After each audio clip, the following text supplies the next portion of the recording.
TDP కేంద్ర కార్యాలయం ఎన్టీఆర్ భవన్లో ముఖ్యమంత్రి చంద్రబాబు ప్రజా దర్బార్ నిర్వహించారు. భారీగా తరలివచ్చిన ప్రజల నుంచి వినతులు స్వీకరించారు. కొందరికి అక్కడికక్కడే పరిష్కారాలు చూపారు.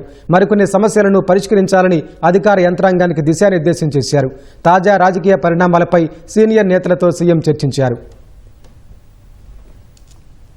ఇచ్చాము రాజధాని కోసం. సీఎం గారు అప్పుడు మాకు 9/4 అగ్రిమెంట్ అయ్యారు. మేము ఏంటంటే అసైన్ రైతుల నుంచి రైతుల దగ్గర కొనుక్కున్నాము. వాళ్ళకి ప్లాట్లు రావాల్సిన ప్లాట్లు ఆగిపోయినాయి. వెంటనే ఈరోజు సీఎం గారిని కలిసి ఆ ప్లాట్లు మాకు కేటాయించమని నేను కోరాను. ఎమ్మటే సీఎం గారు స్పందించారు. నేను మాట్లాడుతానన్నారు. అదేవిధంగా సీఎం గారు నేను థ్యాంక్స్ చెప్పుకుంటున్నాను. విజయవాడ నాకు 2014లో చంద్రబాబు నాయుడు గారు టిట్కో హౌసెస్ శాంక్షన్ చేశారు.